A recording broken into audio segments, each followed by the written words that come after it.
Assalamualaikum warahmatullahi wabarakatuh. Halo teman-teman, bapak-bapak, ibu-ibu semuanya. Kali ini kita akan melihat sebuah video tanggapan dari Habib Rizik Syihab tentang ada segelintir oknum yang nggak percaya bahwa Habib di Indonesia itu nggak ada, harus tes DNA dulu. Masya Allah, kita lihat penjelasan dari imam besar kita Habib Rizik Syihab ya teman-teman. Yang ingin dibahas pada kajian ini adalah tentang benarkah habaib di Indonesia itu keturunan Rasulullah Sallallahu Alaihi Wasallam, atau mereka ini hanya sekedar mengaku-ngaku, mereka ini hanya sekedar mengklaim katanya mereka itu keturunan Rasulullah. Kalau betul mereka keturunan Rasulullah, apa buktinya? Buktinya harus ilmiah, harus bisa dibuktikan secara ilmiah. Nggak boleh yaitu tanpa bukti. Kalau mereka tidak punya bukti, berarti mereka bukan keturunan Rasulullah. Tapi kalau mereka betul keturunan Rasulullah, maka mereka harus mampu membuktikannya secara ilmiah dengan literatur yang jelas, muktabar, dan bisa dipertanggungjawabkan bahwa mereka betul-betul keturunan Rasulullah Sallallahu Alaihi Wasallam. Baik. Sebelum kita lanjutkan, kita baca qasidah terlebih dahulu. Siapa yang baca qasidah hari ini? Silakan. Naam, Sayyid Hanif. Coba. Jazakallah khair. Ahsantum ya Sayyid Muhammad Hanif. Kita masuk sekarang ke kajian kita. Jadi untuk kita mempelajari atau mencari jawaban, benarkah habaib di Indonesia merupakan keturunan Nabi Muhammad sallallahu alaihi wasallam, maka kita perkenalkan dulu, yaitu syajaratun nasab, yaitu silsilah daripada nasab, bagaimana bersambungnya para habaib di Indonesia ke Nabi kita Sayyiduna Muhammad sallallahu alaihi wasallam. Jadi kita lihat paling atas, Nabi alaihi salatu wassalam wafat tahun 11 Hijriah, dan beliau punya putri, tanda panah ke bawah, Sayyidah Fatimah Zahra, juga wafat tahun 11 Hijriah. Sayyidah Fatimah punya anak Al-Husain yang dijuluki As-Sibt. As-Sibt itu artinya cucu laki-laki dari anak perempuan, Sibtun Nabi. Kalau cucu laki-laki dari anak lelaki disebut Hafid. Jadi Al-Husain As-Sibt wafat tahun 61 Hijriah. Selanjutnya Sayyidina Husain punya anak, yaitu Imam Ali Zainul Abidin. Ini yang ibunya orang Persia, dan beliau wafat tahun 94 Hijriah. Selanjutnya Ali Zainul Abidin punya anak Muhammadul Baqir. Imam Muhammad Al-Baqir ini lahir tahun wafat tahun 118 Hijriah. Sedangkan Muhammad Al-Baqir punya anak namanya Al-Imam Ja'far As-Sadiq yang wafat tahun 148 Hijriah. Nah, Imam Ja'far As-Sadiq punya anak cukup banyak. Salah satunya adalah Al-Imam Ali Al-Uraidhi. Ini saudara daripada Imam Musa Al-Kazim. Nah, Al-Imam Ali Al-Uraidhi wafat tahun 215 Hijriah. Ini makamnya ada di Madinah. Nah, kemudian Imam Ali Uraidhi punya anak Muhammad An-Nagib. Nah, dijuluki An-Nagib. Ini Nagibul Ashraf. Ini wafat juga sekitar tahun 200-an setelah ayahnya Imam Ali Uraidhi. Itu 200-an 50-an ke atas. Sementara Imam Muhammad An-Nagib punya anak bernama Isa Ar-Rumi. Nah, ini wafat tahun 300-an. Kemudian Isa Ar-Rumi inilah punya anak bernama Imam Ahmad Al-Muhajir. yang wafat tahun 345 Hijriah. Jadi Imam Ahmad Al-Muhajir inilah yang hijrah ke Hadramaut. Yang hijrah ke Hadramaut. Sementara ayahnya Isa Ar-Rumi dan kakeknya Muhammadun Nagib itu Nagibul Ashraf fil Iraq. Mereka menjadi pemimpinnya kaum Ashraf, kaum Sadat di Irak ketika hidupnya. Jadi namanya masyhur sekali. Nah, kemudian Imam Ahmad Al-Muhajir punya anak bernama Ubaidillah yang wafat tahun 383 Hijriah. Nah, Ubaidillah inilah yang memiliki anak bernama Alwi. Jadi sebutan Ba'alwi itu dinisbahkan kepada beliau ini. Alwi Jad Ba'alwi. Ini wafat sekitar tahun 400-an. Nah, kemudian Alwi Jad Ba'alwi ini yaitu punya lagi anak bernama Muhammad yang wafat tahun 446 Hijriah. Muhammad punya anak lagi Alwi, diambil dari nama datuknya yang wafat tahun 512.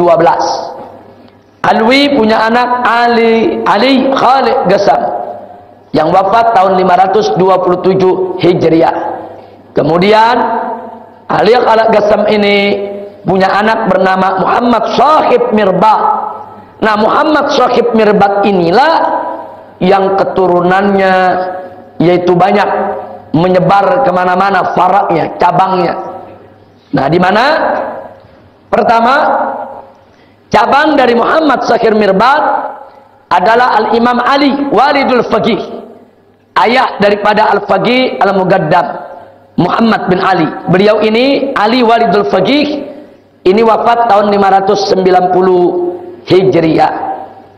Nah, sementara putranya Muhammad Al-Faqih Al-Mugaddam ini sangat masyhur sekali yang wafat tahun 653. Dari beliau ini muncul tidak kurang dari 75 leluhur Ba'alwi. 75 leluhur Ba'alwi. Nah, di situ ada seperti Al-Attas, kemudian seperti bin Syekh Abu Bakar, seperti bin Syahab, itu masuknya dari sana. Nah, sedangkan yang kedua Al-Imam Alwi Ammul Faqih. Nah, ini disebut Ammul Faqih karena beliau ini paman daripada Al-Faqih Al-Mugaddam. Beliau wafat tahun 613 Hijriah. Beliau juga leluhur Ba'alwi. Nah, leluhur Ba'alwi dari jalur Ammul Faqih. Nah, di sini ada 15 leluhur Ba'alwi yang ada di Indonesia yang ma'ruf dari kelompok ini. Di antaranya adalah Bafaraj. Di antaranya adalah Bafaraj. Dan Warisongo juga dari sini. Nah, jadi kita bisa lihat di sini ini nasab Al-Ba'alwi. Pertanyaannya, bagaimana membuktikan nasab ini benar? Dari mana kita bisa tahu bahwa Ali Zainal Abidin itu benar putra Sayyidina Husain, selamat dari padang Karbala, tidak terbantai? Muhammad Bagir itu betul anak Ali Zainal Abidin, Ja'far Shadiq itu betul anak Muhammad Al-Bagir, Ali Uraidi ini betul anak Ja'far As-Shadiq. Bagaimana cara pembuktiannya? Kemudian Ahmad Muhajir itu betul keturunan mereka. Nah, karena ada sejumlah tulisan saat ini yang mengatakan Ahmad Muhajir ini bukan turunan Siti Fatimah. Ini seorang perantau dari Irak yang ke Hadramaut terus ngaku-ngaku sebagai keturunan Nabi. Andai kata Imam Ahmad Al-Muhajir ini bukan keturunan Nabi, maka seluruh habaib di Indonesia bukan keturunan Nabi. Kenapa? Karena ini pongkolnya para habaib yang ada di Indonesia. Nah, jadi ini mesti ada pembuktian satu persatu. Oleh karenanya di dalam mengkaji ini ada 9 persoalan yang harus kita bahas. Pertama, tentang fitnah abtar. Jadi yang jadi persoalan, apa betul Nabi itu abtar? Abtar itu artinya terputus dari keturunan. Itu mesti kita jawab secara ilmiah dengan dalil, baik ayat Al-Quran maupun hadis Nabi.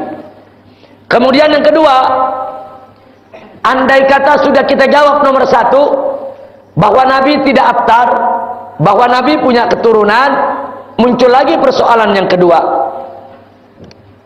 Keturunan dari siapa yang menurunkan zuriyah Nabi? Kenapa harus dari Fatimah? Bagaimana dengan Zainab? Bagaimana dengan Ummu Kulthum? Bagaimana dengan Ruqayyah? Kenapa mesti Fatimah? Apa mereka yang lain bukan putri Nabi? Apakah Fatimah saja yang putri Nabi? Lagi pula kenapa harus dari Fatimah? Fatimah kan anak perempuan. Yang namanya keturunan harus dari anak lelaki. Nah, ini harus kita jawab. Juga harus dengan dalil, bukan dengan emosi dan hawa nafsu. Kemudian yang ketiga, tentang keturunan Sayyidina Hasan dan Husain. Nah, ada yang menuduh keturunan mereka sudah habis ketika terjadi pembantaian di padang Karbala. Semua keturunan Sayyidina Hasan Husain yang ikut di sana dibantai kok oleh bala tentara, yaitu pemerintah ketika itu. Lalu dari mana Sayyidina Hasan, Sayyidina Husain ini punya keturunan? Buktikan secara ilmiah kalau ada keturunan Sayyidina Hasan dan Sayyidina Husain yang tidak terbantai di padang Karbala. Dan siapa saksinya kalau mereka tidak terbantai di padang Karbala? Nah, kemudian yang keempat, setelah itu diketahui dalam sejarah bahwa yang menurunkan daripada keturunan Sayyidina Husain diantaranya adalah Al-Imam Muhammad Al-Baqir. Saya ambil dari keturunan Sayyidina Husain karena kita ingin bicara habaib yang ada di Indonesia. Nah, mana buktinya Imam Muhammad Al-Baqir itu keturunan Sayyidina Husain? Di literatur mana namanya disebut? Begitu juga Imam Ja'far As-Sadiq. Ini disebut-sebut sebagai cucu daripada Sayyidina Husain. Ulama mana yang menjadi saksinya? Dalam kitab apa disebutkan kalau mereka ini betul-betul merupakan keturunan daripada Sayyidina Husain? Nah, yang kelima, apalagi Imam Ali Uraidi. Kalau Imam Ja'far Shadiq banyak dikenal orang, Imam Musa Kazim banyak dikenal orang, Imam Ali Uraidi, siapa ini orang? Ini betul-betul adiknya Imam Musa Kazim? Apa betul-betul putra daripada Imam Ja'far As-Shadiq? Atau cuma ngaku-ngaku? Kalau betul Imam Ali Uraidi ini adalah putra daripada Imam Ja'far Shadiq, siapa ulama yang memberikan kesaksian? Dalam kitab apa kesaksian itu ada? Kitab tarikh yang mana yang menceritakan tentang Imam Ali Al-Uraidi? Kalau semua itu tidak ada, tidak bisa dibuktikan Imam Ali Uraidi sebagai keturunan Nabi. Dan ingat, kalau Imam Ali Uraidi tidak bisa dibuktikan sebagai keturunan Nabi, sekali lagi seluruh habaib di Indonesia bukan keturunan Nabi. Sebab ini pongkonya ini. Nah, jadi kalau kita mau bicara tentang habaib yang di Indonesia, kita bicara pongkonya dulu, buktikan dulu nih pongkonya benar semua. Nah, bukan hanya sekedar klaim. Sebab ada kritik dari pihak-pihak yang tidak suka kepada para habaib. Apa mereka bilang? Itu kan literaturnya karangan habaib sendiri. Itu kitab-kitab nasabnya karangan habaib sendiri. Kalau karangan orang dalam nggak akurat, nggak otentik. Kalau kalangan orang dalam itu nggak bisa menjadi argumentasi yang kuat. Kita menginginkan karangan orang luar. Mana ulama di luar habaib yang bercerita tentang mereka nih? Yang bercerita tentang Imam Ali Uraidi, begitu juga tentang Imam Ahmad Al-Muhajir, begitu juga tentang Imam Muhammad Shahib Mirbat, begitu juga tentang Imam Abdullah Al-Idrus. Ini pongkol semua ini. Nah, buktikan.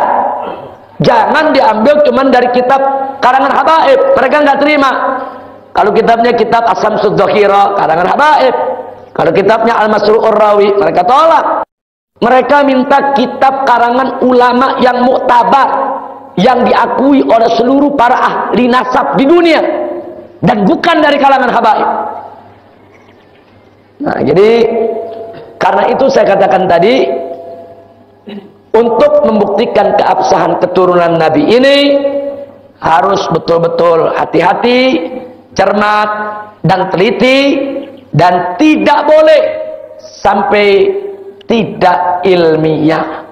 Nah, kita akan jawab satu persatu dari 1 sampai 9. Kita mulai dari yang pertama, fitnah abtar. Saudara, Di dalam tafsir-tafsir klasik diceritakan bahwa seorang kafir yang bernama Al-As ibn Wa'il menghina Nabi alaihi salatu wassalam dengan sebutan abtar. Kenapa Nabi dihina dengan sebutan abtar? Sebab ketiga putra Nabi, itu pertama Qasim, kemudian Abdullah. Abdullah ini namanya juga Tayyib atau Tahir. Dan yang ketiga adalah Ibrahim. Semuanya wafat ketika masih kecil. Sehingga Nabi tidak punya penerus keturunan. Karena anak laki-lakinya meninggal semua. Yang ada anak-anak perempuan.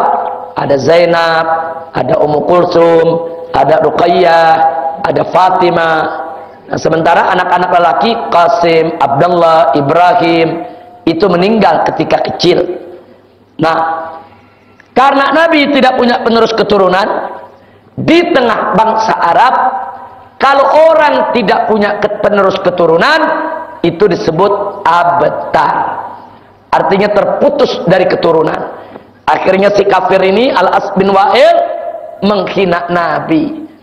Di mana-mana beliau menyatakan Muhammad abtar, Muhammad abtar.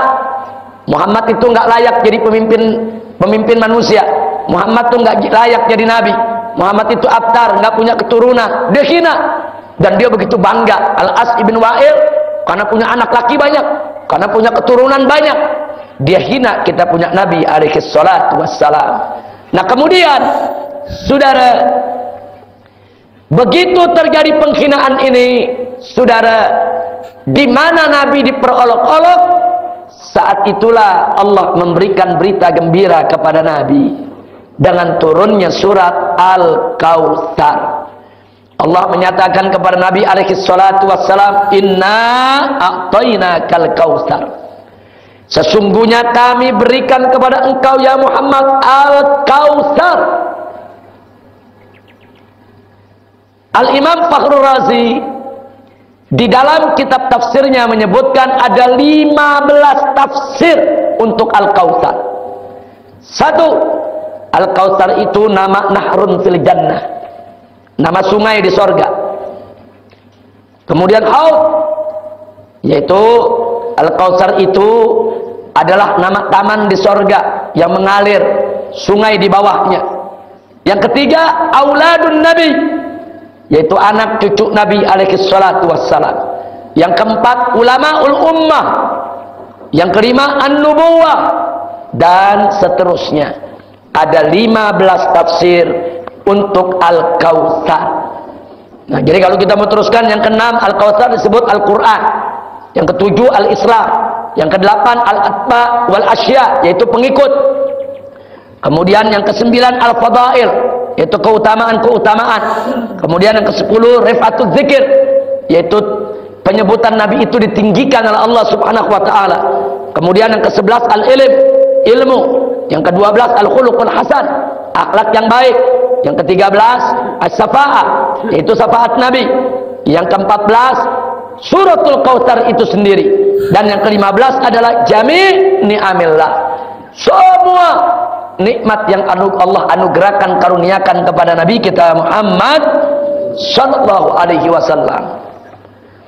Jadi ada 15 tafsir untuk Al-Kautsar. Cuma yang menarik, dari seluruh 15 tafsir ini, yang berkaitan erat dengan sababun nuzulnya yang mana? Auladun Nabi. Karena berkaitan erat dengan sababun nuzul. Kalau mau diartikan dengan arti yang terakhir, Jami' ni'amillah, silakan saja. Berarti auladun Nabi masuk di dalamnya.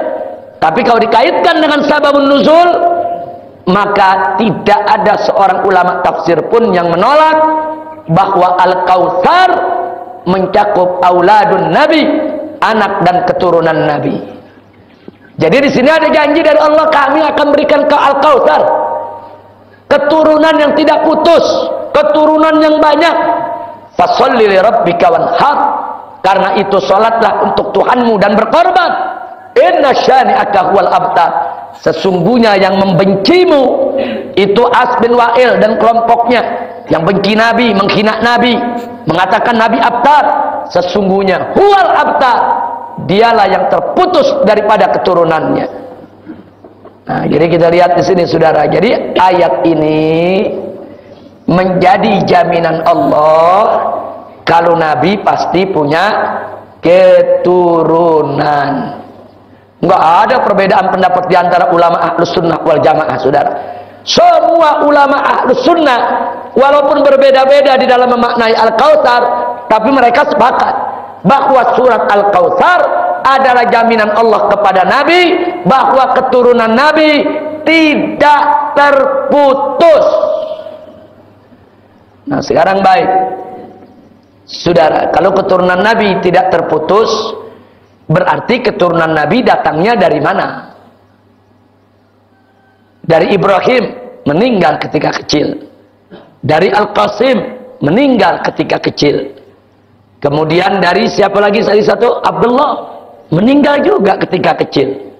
Oh, dari putri Nabi yang 4, ternyata Zainab, Ruqayyah, Ummu Kulsum, saudara inqarat. Mereka punya keturunan, bukan tidak, ada anaknya, ada cucunya, tapi inqarat. Enggak ada lagi keturunan. Ada yang sampai anak, kemudian nggak punya keturunan lagi, ada yang sampai cucu, kemudian tidak ada keturunan lagi. Satu-satunya anak Nabi yang keturunannya terus menerus ada, panjang, tidak putus, adalah Sayyidah Fatimah Zahra radhiyallahu taala anha. Nah, jadi bukan berarti putri Nabi Ummu Kulsum, Ruqayyah, Zainab tidak dimasukkan, bukan. Mereka juga termasuk keturunan Nabi, hanya saja keturunan mereka inqarat. Apa arti inqarat? Terputus. Mereka tidak punya keturunan lagi. Tapi kalau dari Fatimah Zahra, keturunan itu sampai hari ini masih tetap ada. Inilah jaminan yang datang dari Allah Subhanahu wa taala. Pertanyaan saya, kalau Allah jamin turunan Nabi tidak terputus, berarti itu mungkin benar atau pasti benar? Mungkin benar atau mutlak benar? Mutlak benar, saudara. Allah punya jaminan. Siapa bilang turunan Nabi akan terputus? Jadi kalau zaman sekarang ada yang bilang Muhammad Attar, Muhammad nggak punya keturunan, saudara, hati-hati. Jangan sampai mereka termasuk yang Allah nyatakan inna syani'aka huwal abtar. Sampai di sini jelas tidak? Jelas. Nah, sekarang mari kita lihat soal Fatimah Zahra. An-Nabi alaihi salatu wassalam sebagai seorang nabi, saudara, sudah diberitahukan oleh Allah Subhanahu wa taala bahwa keturunannya hanya akan datang dari Fatimah Zahra. Oleh karenanya Nabi menyampaikan kepada umatnya lewat hadis-hadisnya. Jadi hadis ini muncul setelah surat Al-Kautsar. Jadi setelah ada jaminan dari Allah Nabi punya keturunan, Nabi menjelaskan kepada umatnya. Karena fungsi Nabi litubayyina linnasi manuzzila ilaihim, untuk kau jelaskan ya Muhammad kepada umat manusia tentang apa yang telah diturunkan kepada mereka. Jadi kalau Allah menyatakan Nabi pasti punya keturunan, tugas Nabi menjelaskan keturunannya dari mana. Kan Nabi nggak punya anak laki. Ada anak laki kan sudah meninggal sejak kecil. Dari mana keturunannya? Nah, Nabi menyampaikan dalam beberapa riwayat, antara lain Nabi bersabda, kullu bani Adam yantamuna ila asabatin illa waladi Fatimah fa ana waliyuhum wa ana asabatuhuma. Jadi fa ana waliyuhuma, bukan waliyuhum. Jadi Nabi mengatakan setiap anak keturunan Adam itu nasabnya nyambung kepada asobah mereka, garis lelaki, illa waladi Fatimah, kecuali anak Fatimah.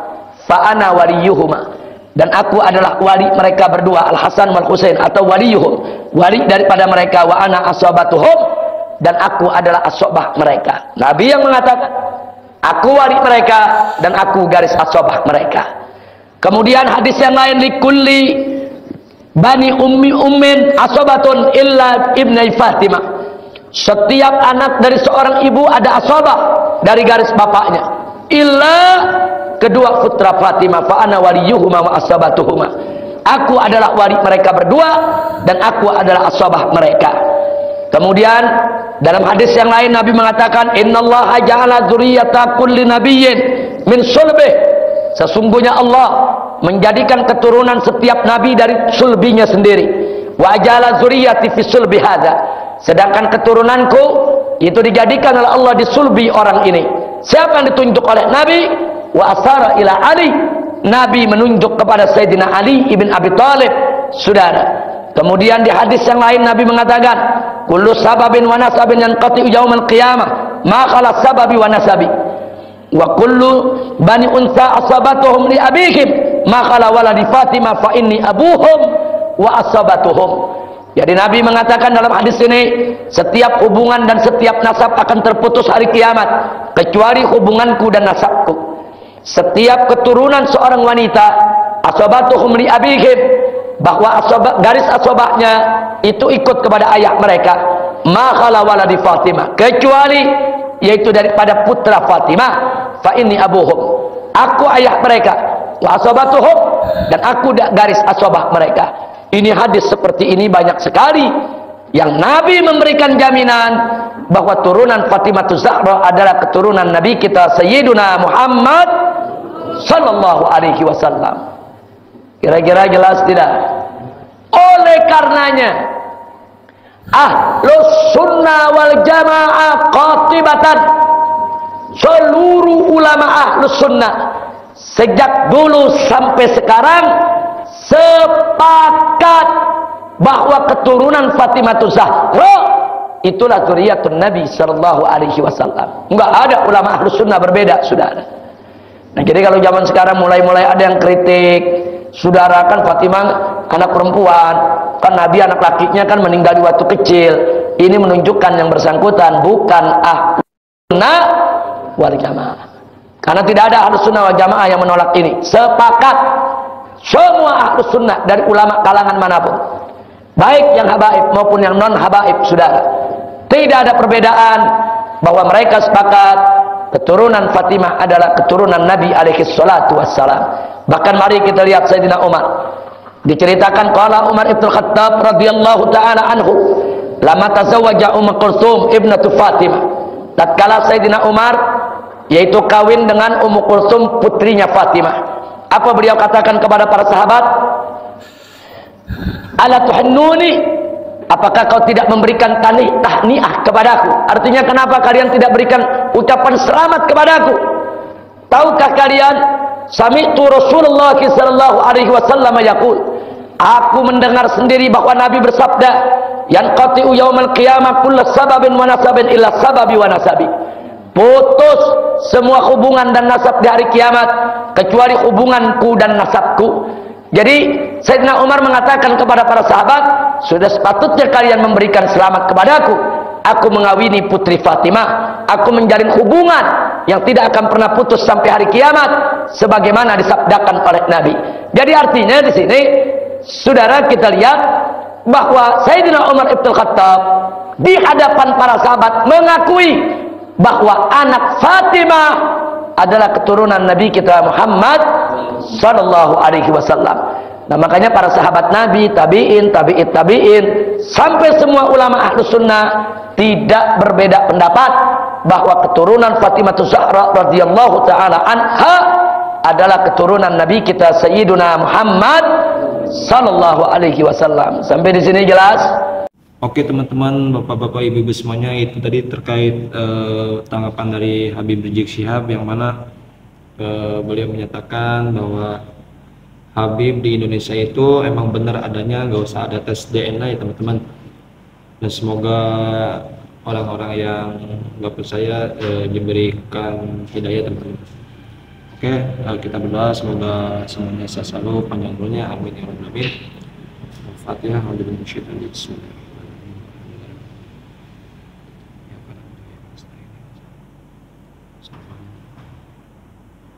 Terima kasih. Assalamualaikum warahmatullahi wabarakatuh.